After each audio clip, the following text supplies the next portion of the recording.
시편 말씀입니다. 시편 17편 1절에서 5절 말씀입니다.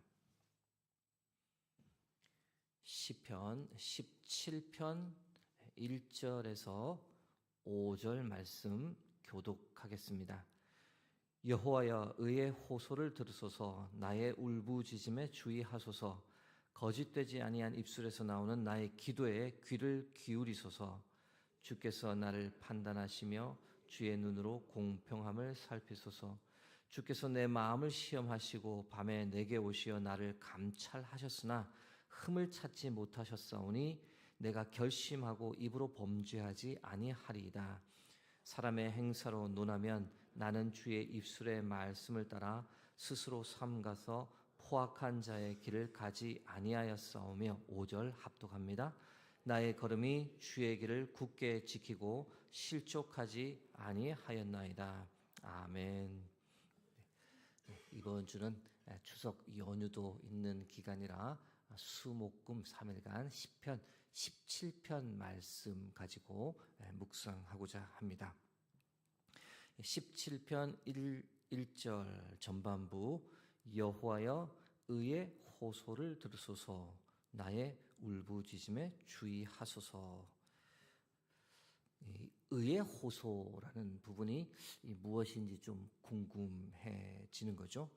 의라고 하는 것, 히브리어로는 ጼ데크라고 하고 사전적 의미로는 바른 도리인데, 그러나 여기서는 이 시편 저자가 의도하는 바는 거짓이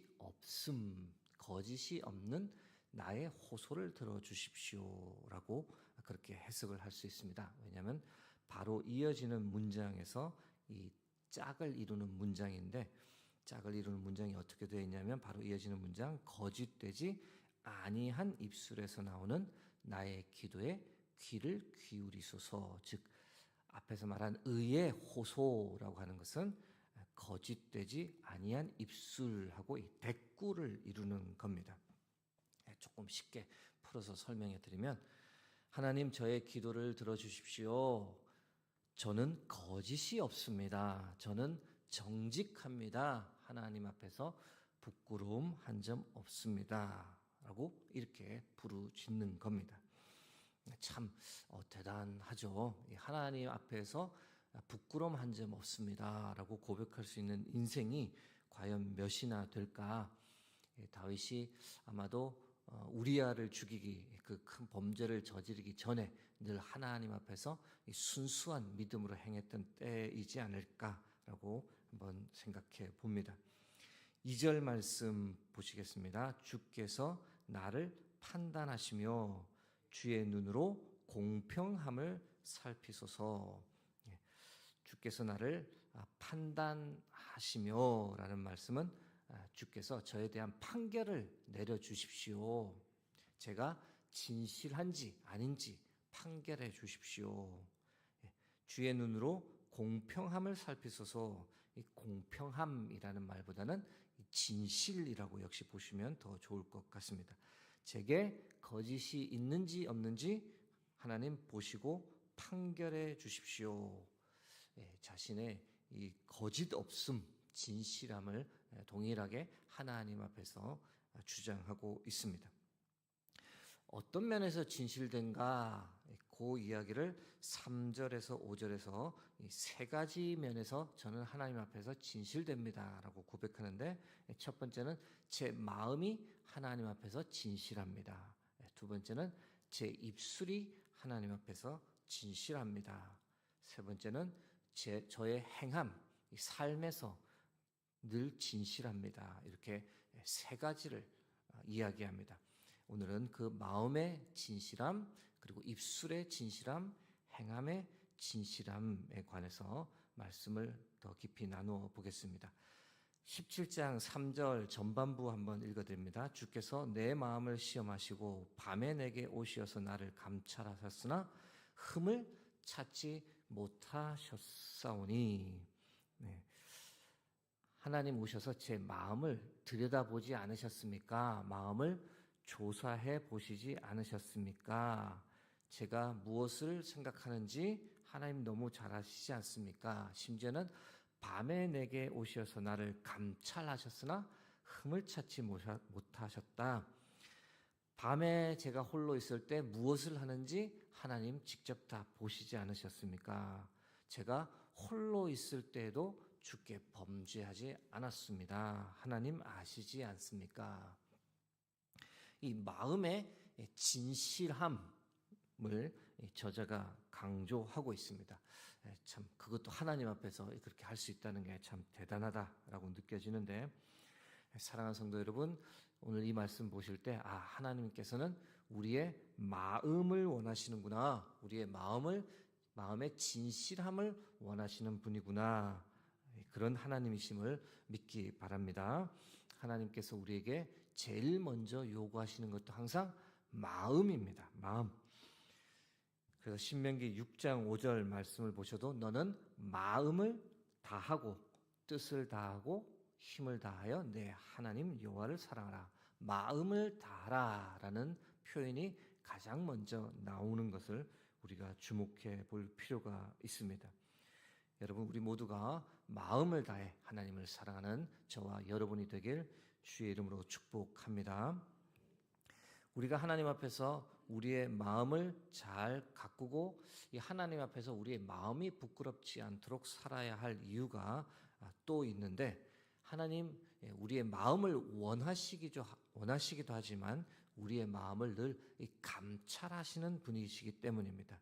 우리 마음이 어떤지, 어떤 생각을 하는지, 심지어는 겉으로는 옳은 행위를 할지라도 더 중요한 그 마음이 무엇인가를 보기 원합니다. 그래서 잠언 6장 22절에도 사람의 행위가 자기 보기에는 모두 깨끗하여도 여호와는 심령을 감찰하시느니라. 더 들어가 행동 뒤에 있는 그 마음이 어떠한지를 항상 하나님께서 보신다. 그래서 우리가 살면서 가장 중요하게 지켜야 할 것이 무엇이냐? 바로 우리의 마음, 나의 마음입니다. 잠언서 4장 24절에 보시면 무릇 지킬 만한 것보다 더욱 너의 마음을 지키라. 생명의 근원이 이에서 남이니라. 마음을 잘 지키게 되면 하나님 앞에서 부끄러움 없기도 하지만 이 삶에서 어떤 시험, 어떤 환난, 어떤 어려움이 닥쳐와도 마음을 잘 지키는 사람은 그런 시험, 그런 고난, 그런 어려움을 넉넉히 이기는 줄 믿습니다. 이 말씀도 함께 나누기 원합니다. 이사야 29장 13절 말씀입니다. 주께서 이르시되 이 백성이 입으로는 나를 가까이하며 입술로는 나를 공경하나 그들의 마음은 내게서 멀리 떠났나니 그들이 나를 경외하면 사람의 계명으로 가르침을 받았을 뿐이라. 우리가 이런 덫에 걸리면 안 됩니다. 입술로는 하나님 사랑합니다, 하나님 공경합니다, 그리고 성경도 많이 아는 거죠. 성경에 어디에 무엇이 기록되어 있는 것을 많이 알지만, 그러나 그 마음은 하나님으로부터 먼 삶을 살게 되는 것, 그렇게 살지 않도록 우리가 노력할 필요가 있습니다. 여러분, 그렇게 사는 사람은 참 마지막이 참 불쌍한 마지막에 종착하게 됩니다. 그렇게 살지 않도록 우리의 마음이 하나님을 향해 있도록, 우리의 마음을 다해 하나님을 사랑하도록, 입술로만 고백하는 것이 아니라 우리의 마음을 다해 하나님 앞에서 부끄러움 없는 삶을 살아가는 여러분과 제가 되길 주의 이름으로 축복합니다. 두 번째는 입술의 진실함입니다. 17장 3절 후반절에 보면 내가 결심하고 입으로 범죄하지 아니하리라. 하나님, 입으로도 범죄하지 않겠습니다. 이렇게 지금 다짐을 하는 거죠. 우리 하나님, 우리가 진실된 말만을 하길 원하시는 분인 줄 믿습니다. 잠언 12장 22절 말씀입니다. 거짓 입술은 여호와께 미움을 받아도 진실이 행하는 자는 그의 기뻐하심을 받느니라. 최근에 참 재미있는 일이 하나 이제 터졌죠. 미국 대선 후보 한 사람이 TV 토론에서 근거도 없는 거짓을 얘기했습니다. 불법 이민자들을 평소에 너무 싫어하고 그들을 추방해야 된다라고 늘 강조했는데 이 TV 토론에서 이제 아시는 대로 이제 이렇게 말한 거죠. 스프링필드에서는 이 사람들이 개를 먹고 있습니다. 이주민들이 들어와서 고양이를 먹고 있습니다. 이주민들이 주민들의 애완동물을 먹고 있습니다. 이때 그 자리에 있었던 진행자가 그 발언에 개입을 하면서 팩트 체크를 했고 그것은 사실이 아니다라고 정정해 주었습니다. 기사를 좀 들여다보니 그런 일이 전혀 없었던 것은 아니었고 그러나 그 일은 이민자와는 아무런 관련이 없는 미국 시민권자에 의해 저질러졌던 행동이었던 겁니다. 대선 후보가 아무튼 이민자들이 싫어서 한 말인데 거짓말을 한 것이죠. 그 결과가 이제 무엇이냐? 스프링필드에 사는 이 IT계에서 넘어온 이민자들에게 엄청난 피해가 야기되었습니다. 그들을 향한 괴롭힘이 늘어갔고 이 IT계 부모님들은 너무 두려워서 아이들을 학교에 보내지 못했고 IT계 사람들이 사는 집에까지 찾아와서 그 사람들을 막 놀리고 협박하게 되었습니다. 결국은 스프링필드시 당국자들도 이주민들이 반려동물을 잡아먹는다는 보도는 거짓이다라고 발빠르게 이제 보도 성명을 내었는데 이 거짓말을 한 대가가 이 무고한 시민들이 그 대가를 다 겪어야 했고 물론 그 말을 한 당사자도 그 대가를 치러야 할 겁니다. 사랑하는 성도 여러분, 우리는 거짓을 멀리 해야 됩니다. 거짓을 퍼뜨리는 그 근처에도 가까이 하지 않는 것이 좋습니다. 우리 역시 우리의 입술에 파수꾼을 세워서 거짓말을 말하지 않도록 늘 진실만을 말하도록 노력해야 합니다.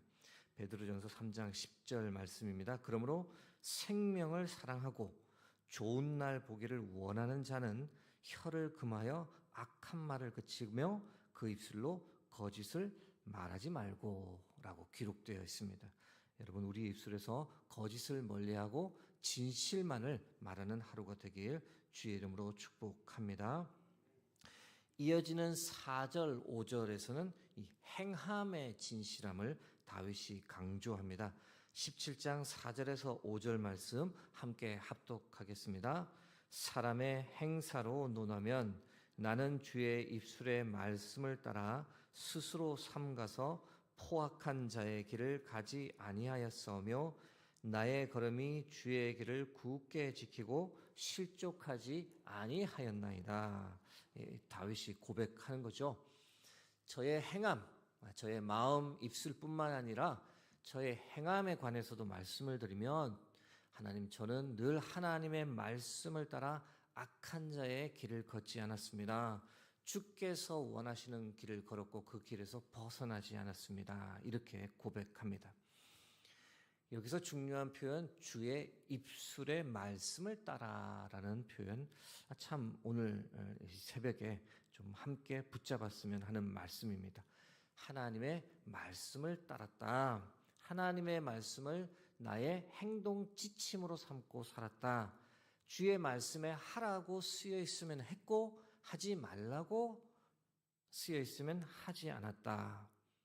그거에 따라서 내가 늘 주께서 원하시는 길만 다녔으며 딴 길을 걷지 않았다 고백하는 거죠. 시편 1절에서 시편 1편 1절에서 2절 말씀이 생각납니다. 복 있는 사람은 악인들의 꾀를 따르지 아니하며 죄인들의 길에 서지 아니하며 오만한 자들의 자리에 앉지 아니하고 오직 여호와의 율법을 즐거워하여 그 율법을 주야로 묵상하는도다.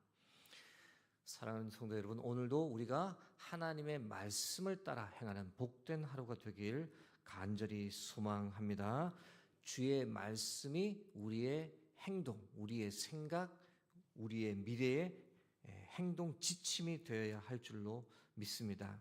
자꾸 이 세상이 부러워서 세상을 내 삶의 행동 지침, 내 자녀들을 위한 행동 지침으로 삼으면 다소 안타까운 결말에 도달할 수 있기 때문입니다. 우리가 행함의 진실함을 이루려면 반드시 하나님의 말씀 붙잡고 그 말씀 위에 서고 그 말씀대로 살아야 할 줄로 믿습니다. 하나님의 말씀이 내 발의 등이요 내 길의 비침을 고백하는 하루, 하나님의 말씀 붙잡고 결코 부끄럽지 않은 삶을 사는 하루가 되게 해달라고 우리가 간절히 기도하는 이 새벽 되기를 주의 이름으로 축복합니다. 함께 기도하겠습니다. 하나님, 오늘도 우리에게 귀한 생명의 말씀을 주심을 감사합니다. 말씀 묵상한 대로 우리의 마음이, 우리의 입술이, 우리의 행함이 하나님 앞에서 늘 진실될 수 있도록 도와주옵소서. 오늘도 기도하며 흩어져 있는 수의동 모든 교회 성도님들이 참으로 하나님 앞에서 부끄러움 없는 삶을 살아갈 수 있도록 주께서 동행하여 주시고 지켜주시고 힘 더하여 주옵소서. 하나님 1000번째 헌금을 드립니다. 300번째 헌금 올려드립니다. 이 헌금 쓰이는 곳곳마다 하나님의 놀라운 역사, 하나님의 은혜가 퍼지는 역사가 이루어질 수 있도록 함께하여 주옵소서. 감사드리며 존귀하신 예수 그리스도의 이름으로 기도드립니다. 아멘.